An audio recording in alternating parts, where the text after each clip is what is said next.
Welcome back to Banjo-Kazooie. This is episode 13. We're back with Mad Monster Mansion, and my controller didn't have any problems today. So that was... Oh, get your mouse off screen, man. Okay.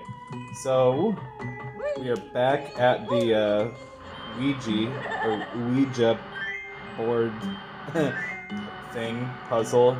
I was really complaining about this in the last episode, but I knew what I was doing in this episode.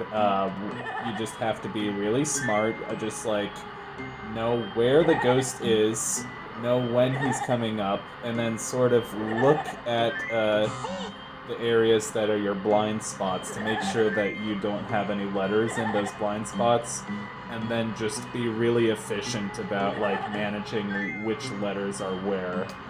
So I have 35 seconds left to spell Azooie, and most of the letters are over there. I wasn't sure if that was a Z, but it is. The ghost almost got me there. And then I have OIE, and I have to get it in 15 seconds, so O, and then I know both the I and the E are over there, but I know that the ghost is really close to hitting me, so I have 5 seconds to get the E, and we did it! At last, the puzzle is solved. Take this thing. I'm leaving this gloomy shed. I like how it's, I always thought it was a piece of ice, like an ice cube, but it's not. It is like a weird, crystal thing. It makes no sense. This, it doesn't look like a real Ouija board. I don't know what it's supposed to be. I still haven't gotten that mumbo token that's, on top of the shed in the light coming out. Here's an area down here. It leads to, the well thing. Please don't hit me, Mr. Skeleton. Oh, by the way, warning to people who get, bitchy about save states. I use a lot of save states in this video because I am smart, because I am efficient, and because I know that I suck at video games, but, I am, efficient enough with my time to know, how to make the most out of them, if that makes sense. To make the most out of my own suckage at video games. A theme throughout the rest of the episode will be that we don't have enough gold feathers, and this is a level where we really need gold feathers because there are a lot of, ghost enemies that require the gold feathers to kill, so I'll just be, praying, please let there be a ghost feather. No, a gold feather. Did I mention that I watched Jumpstart Adventures 4th grade Haunted Island? That was a weird game. But it was fun. It was interesting. I can only imagine how tedious that game is to actually play, because basically there are 10 kids that you have to save, or is it 10? I'm not sure if it's exactly 10, but you have to there are a limited number of mini games that are in that game, and the game basically tells you oh, to save this kid you have to do 4 mini games, and then it picks 4 random mini games from the ones that are already there, and it's do these 4. And then you just have to do that over and over and over and over and over again. And it gets really boring because the minigames are all math related. They're either math or history or spelling or related, or these different things. I need to figure out how to break that gate. Also, this is how we get inside the church. Big oak door is very tough. Stupid bear's not fast enough. Well, you're just a hater. I got my controller in the mail today. It's kind of lime green. I don't, maybe pistachio green, or key lime green. It's a controller from 8BitDo. It's kind of like a Switch Pro controller, but a little bit cheaper. It's not compatible with Mac, unfortunately, and I was hoping to kind of replace my N64 USB controller with it. But I mean, I only need a different controller for my Mac if the N64 USB controller stops working, and it was working just fine today, so... But I was able to use the new controller, the 8-bit controller, with my PC, with my Windows. So, I played, like, the first couple minutes of Corn Kids 64, and just tried to get used to the feeling of the controller in my hand and the button placement. It's also pretty similar to the Wii Classic controller, which is one of my all-time faves. So I think the Wii Classic controller is a good controller. The N64 controller, I mean, it has a very weird design, but like, I will say that it's very comfortable in the hand. It's maybe not so comfortable on the thumb. Oh, I dropped my phone and accidentally went into screenshot mode on the computer, but hopefully the recording's still working fine. But yeah, today was fun because I, like, had time to record, like, all 3 of the projects that I'm working on. So I recorded Freddy Fish 3 and finished it. I recorded Jimmy and the Pulsating Mass, and I finished the abandoned Cineplex. I don't remember if that was actually last night. That might have been last night that I finished the abandoned Cineplex, but today I did, like, the Beach Babe boss fight, and I don't know, mostly just did side quests and bought a bunch of crap, but it's still progress.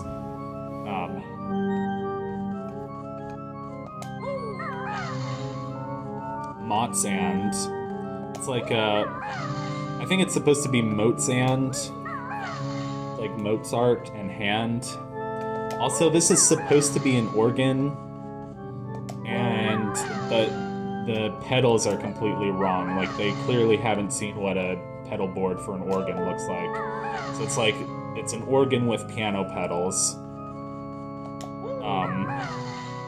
It is kind of clever how they use the pedals as part of the platforming, though. It's just funny because I'm taking organ in college, and I have a midterm tomorrow, so I'm gonna be thinking about the good old Mott Sand. He is one of my favorite parts of the game, because I do like musical instruments. So take this golden piece of mine, woo. I like how they, I wonder what the sheet music is. Oh, it's the sheet music for Mad Monster Mansion, pretty sure. Good old Grant Kirkhope. He's such a lad. Grant Kirkhope is a total lad. I wish I could meet him someday. He's just one of those, like, people who's not really a celebrity, but if, like, you play enough video games, you just freaking look up to him so much.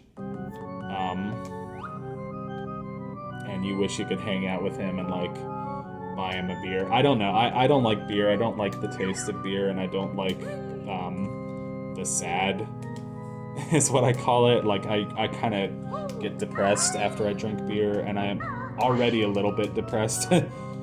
Just like, you know, depression is fun, lol.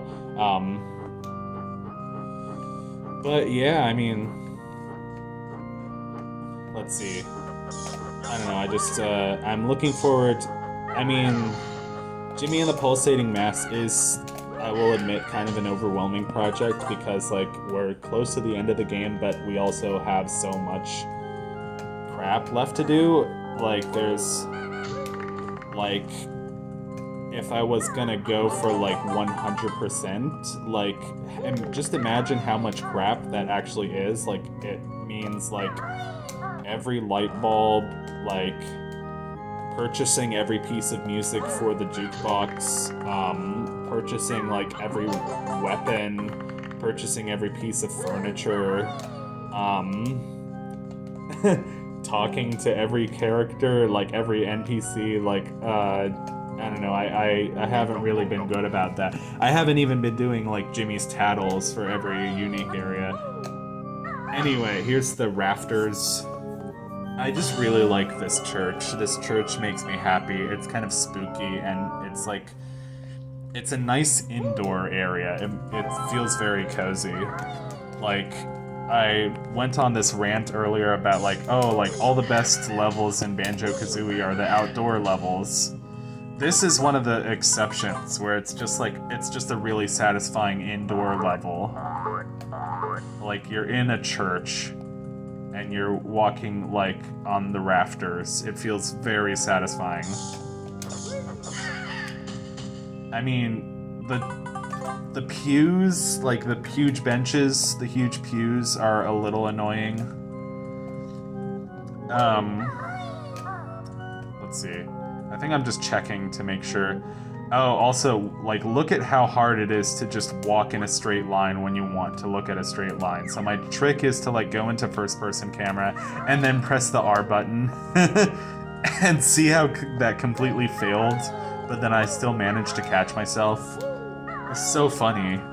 Anyway, another gold feather, which are very essential in this level. And then, trying to go back down without... Yeah, it's a bit too far to fall, but at least we managed to save it.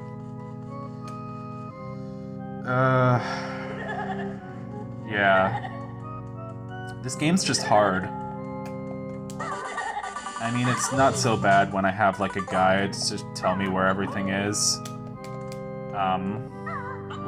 But it's also just hard. I was kind of looking forward to doing, like, a playthrough of Ocarina of Time at some point. But I mentioned this, like, 1,000 times already. I was also really looking forward to doing, like Banjo-Tooie blind, DK64 blind,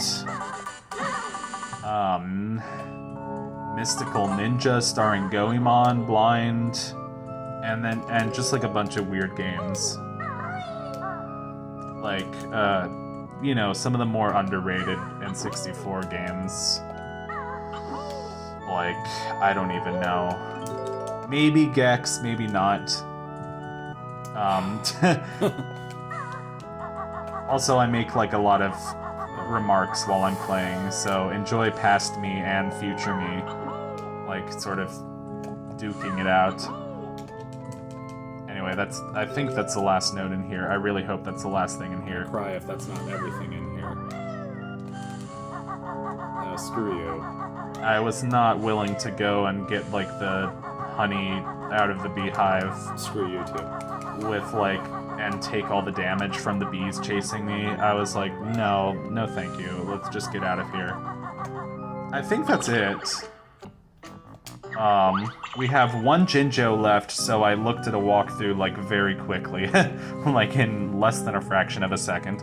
To less than a fraction of a second. I looked at the walkthrough at the speed of light, clearly. I just, like, transformed into a beam of light. I wonder if, like, Bloons Tower Defense 6 would make good video content. Because I enjoy that game, but it's different from what I usually play. You know, it's more, like, open-ended. It's more like of a strategy game. Okay, so I made a save state here for convenience, but I kept, like, falling down. And I realized that I had to hold Z while I reloaded the state so that I would, like, stay in the Talon Trot. This is also a really annoying maneuver to make. Like, screw this. It feels so awkward. But you get the Mumbo token and then you go and basically it teleports you up to the top of this little steeple. And that happens, so it's kind of shit. But anyway, so you get the Mumbo token. That puts us at 30, which is great because we only need 20 for the transformation for this level. And then you just sort of, kind of like, what's the word I'm looking for? Just kind of like, just barely tap the notes in each of the corners. Just, like, barely tap it. Because I'm so scared of falling off.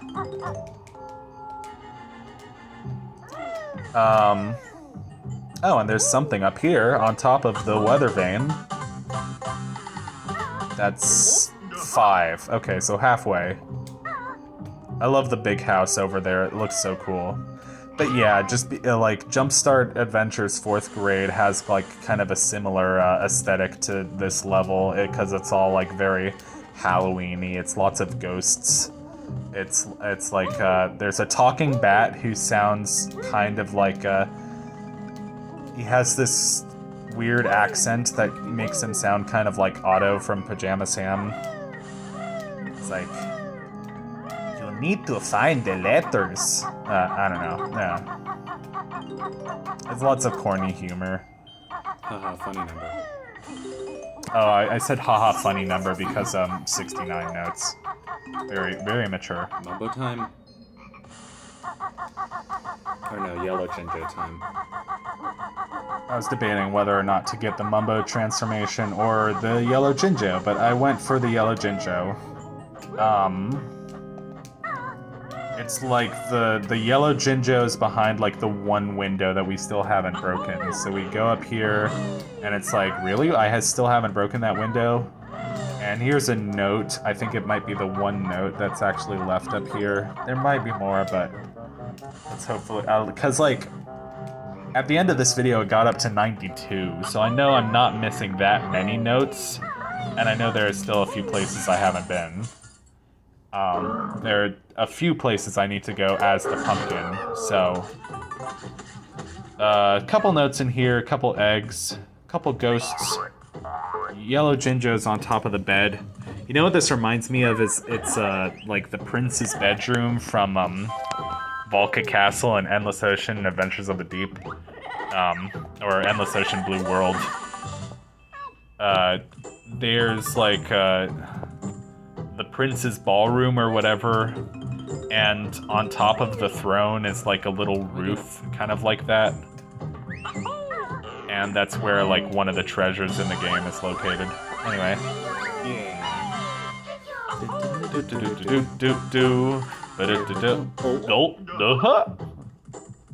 Yay. That was a nice little trio there between the game, like, past me and present me. I want to replay Jazz Jackrabbit, too. That's a good game.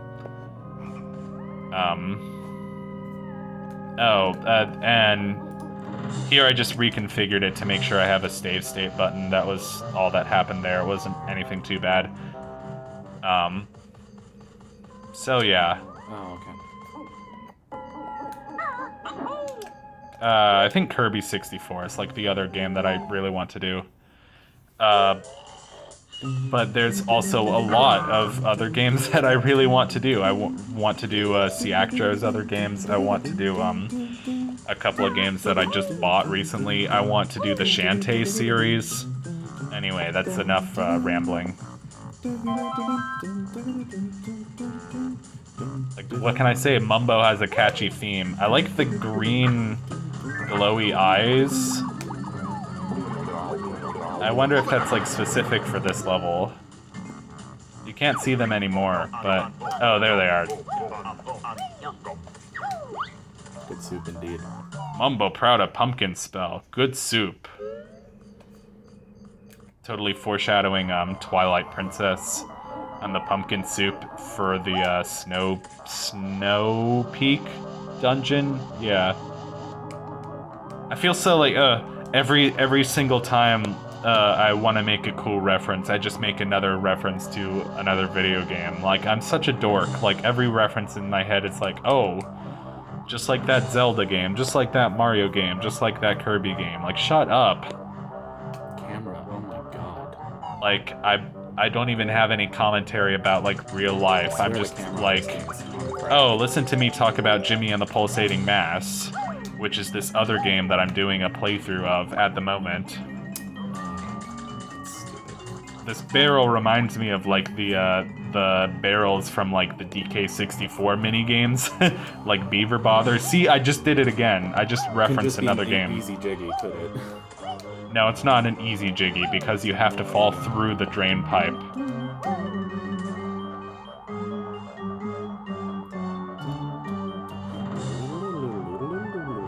singing. It's the hedge maze, just like The Shining. It's a cemetery. The camera for this game is on Most in the graveyard. Yeah, I hate the camera for this game. It sucks. I think I was kind of like aggravating it on purpose. Okay, let's look. I really forget the layout of this level because it's been years since I played this game. I was basically trying to find the ramp that lets you sort of like climb up to the house as the pumpkin form. But that was not happening. I think it's in the hedge maze, but then I got over here and I was like, oh yeah, this is also stuff that I can do.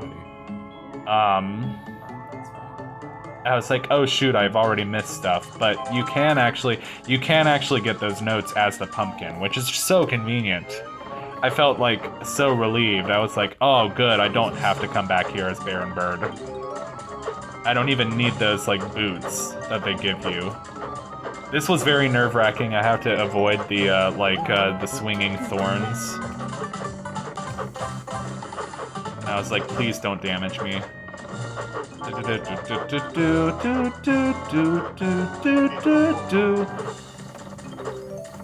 Can't help but sing along to the music.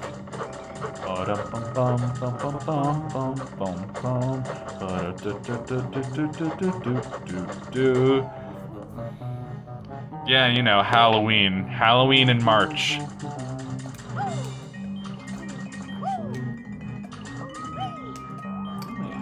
But you know, people like their horror levels because it's kind of nostalgic. I mean, this game is kind of probably best played in October. Because, like, obviously the fall section of Click Clock Wood is really beautiful, and then you have this, and if you play this level and line it up with Halloween, it's kind of perfect. So anyway, we're gonna take a break there and end the episode, and see you next time on Banjo-Kazooie.